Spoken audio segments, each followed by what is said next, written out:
तो हेलो बच्चों, welcome my channel. तो आज की क्लास में मैं आप लोगों के लिए लेकर आई हूँ बीएड फर्स्ट ईयर की पेपर थ्री का टॉपिक है, जो कि यूनिट सेकंड का है। उसका नाम है ई लर्निंग। तो आज की क्लास में हम ई लर्निंग को डिस्कस करेंगे। ठीक है, तो आप लोगों का ऑनलाइन एजुकेशन के चैनल में स्वागत है। तो चलिए स्टार्ट करते हैं। ई लर्निंग से अभिप्राय है ना। ई लर्निंग क्या होती है? ई लर्निंग से अभिप्राय है इलेक्ट्रॉनिक लर्निंग, जो हम कंप्यूटर, लैपटॉप या मोबाइल से पढ़ते हैं उसको हम ई लर्निंग बोलते हैं। ठीक है, विद्यार्थी और अध्यापक के अंत क्रिया करने के लिए ऑनलाइन तकनीक का प्रयोग किया जाता है, उसे ही हम ई लर्निंग बोलते हैं। ठीक है, ई लर्निंग का प्रयोग विभिन्न संदर्भों में किया जाता है। पहला, कंपनियों में अपने कर्मचारियों को प्रशिक्षण प्रदान करने के लिए। ठीक है, इसका इसका परिभाषा है। रीजन वर्ग में क्या कहा है इंटरनेट को लेके? इंटरनेट तकनीकी के ऐसे उपयोग जिससे मध्य से हम बच्चों जिसके माध्यम से हम बच्चों को ज्ञान प्रदान करते हैं। मतलब इंटरनेट तकनीकी के ऐसे उपयोग जिनके माध्यम से हम बच्चों के ज्ञान प्रदान करते हैं। ई लर्निंग की विशेषता क्या होती है? ई लर्निंग की विशेषता अधिगम प्रक्रिया को प्रभावशाली बनाता है, ज्ञानपूर्ण शिक्षण विधि, मूल्यांकन में शीघ्रता, सुविधा अनुसार अधिगम इजी बनाता है ना हमारे पढ़ाई लिखाई को। और मूल्यांकन मीन्स जो परीक्षा का रिजल्ट होता है उसमें भी हेल्प करता है। ज्ञान प्रबंधन, अधिक विस्तार में समझ। उसके बाद हम देखेंगे इसके तत्व कौन कौन से होते हैं। ये टॉपिक सारे हैं। अगर ई लर्निंग के बारे में आता है क्वेश्चन कि ई लर्निंग क्या है, उसको विस्तार से समझाइए, तो आप लोग लिख सकते हो ई लर्निंग क्या है, यहाँ से यहाँ तक अर्थ लिख सकते हो। फिर परिभाषा एक दो राइटर का नाम लिख दीजिएगा, मैंने एक ही लिखा है। उसके बाद इनकी विशेषता है अपने इजी लैंग्वेज में कि इंटरनेट से हमें क्या क्या फायदा होता है वो बना के लिख दीजिएगा। उसके बाद एक तत्व है, तत्व का आप टॉपिक याद कर लीजिएगा, ज्यादा करने की जरूरत नहीं है। तो क्या होता है ना कि टॉपिक अगर आपका सही रहता है तो टॉपिक को आप हाईलाइट कर दीजिएगा, तो एग्जामिनर उस हाईलाइट को ही देखते हैं कि बच्चे ने तो कितने टॉपिक लिखे हैं। ठीक है, तो आप ज्यादा से ज्यादा जितना हो सके आप टॉपिक बना के लिखिएगा एग्जाम में।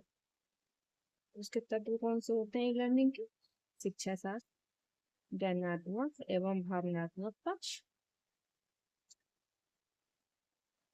व्यवहारात्मक पक्ष, सामाजिक निर्माण, अनुदेशानात्मक रूपरेखा, पुनः उपयोगिता। ये उनके तत्व होगा। उसके बाद हम ई लर्निंग के प्रकार देखेंगे, कितने प्रकार के होते हैं। व्यक्तिगत, सामूहिक, इंटरनेट, नेट, कंप्यूटर, अन्य उपकरण। ठीक है, ये प्रकार होगा, इसको उपागम भी बोलते हैं। इस पर देखेंगे अधिगम क्या होती है। अधिगम इज लर्निंग।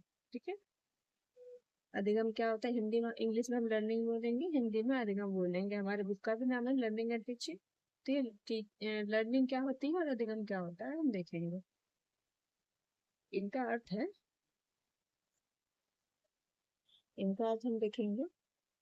शिक्षा के क्षेत्र में अधिगम एक विशेष महत्व रखता है, क्योंकि शिक्षा का उद्देश्य ही सीखना है। हम आज हम आज जो भी कुछ भी है वह सीखने का ही परिणाम है। हम हर जगह से सीखते हैं। स्कूल में, घर में, कक्षा में अध्यापक और शिक्षक इसी के लिए प्रयत्नशील होते हैं।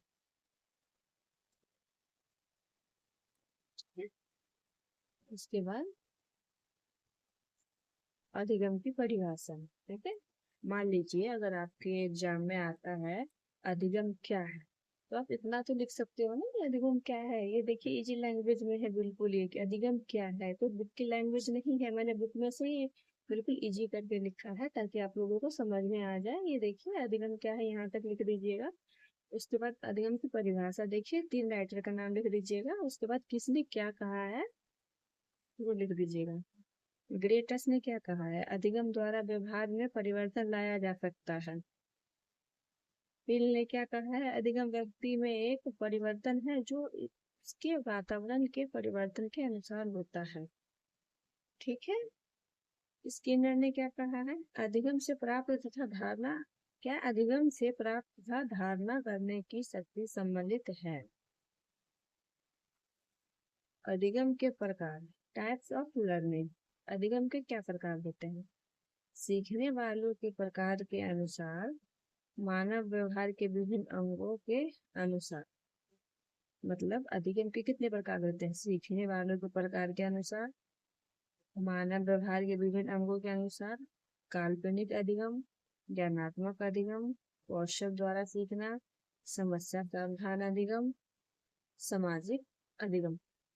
तो अधिगम के प्रकार है ना, इस सारे टॉपिक्स आप लोग लिख लीजिएगा, जितने भी पॉइंट्स है ना, इस पॉइंट को आप जरूर याद रखिएगा। तो हमने क्या पढ़ा, अधिगम क्या हो, तो हमने क्या पढ़ा, अधिगम क्या होता है, अधिगम की परिभाषा, अधिगम के प्रकार, और अधिगम को प्रभावित करने वाले कारक।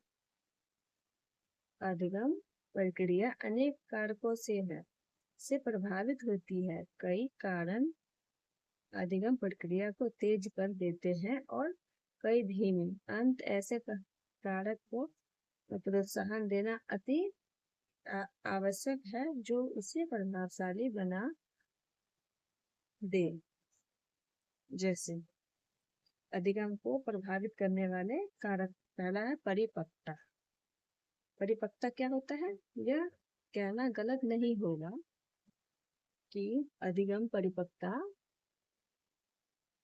यह कहना गलत नहीं होगा कि अधिगम परिपक्वता पर आधारित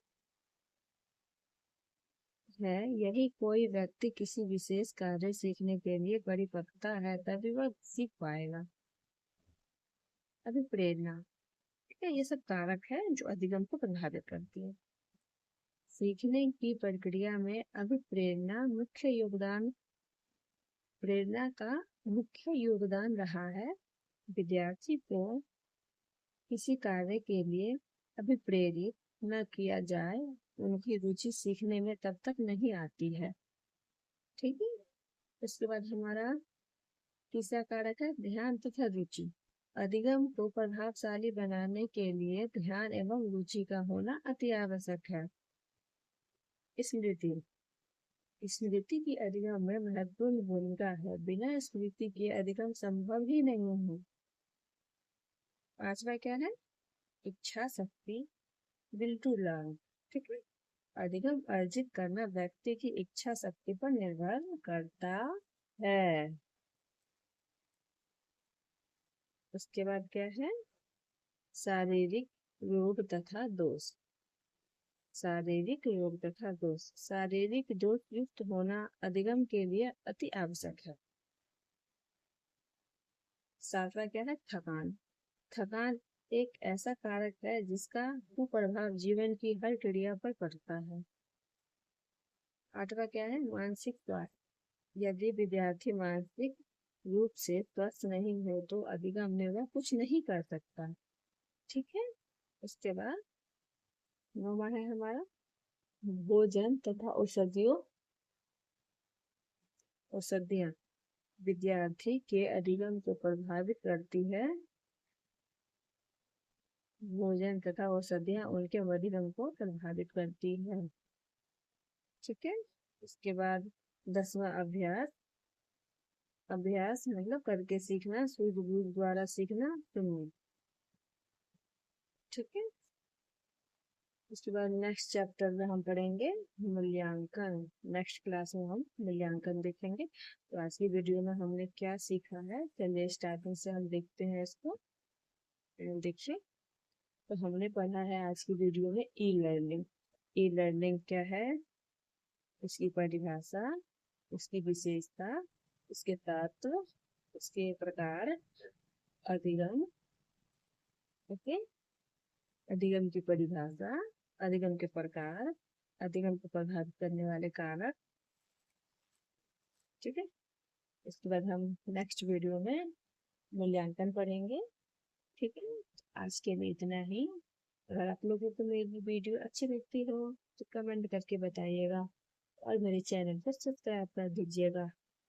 तो बाय बाय बच्चों, मिलते हैं नेक्स्ट वीडियो में।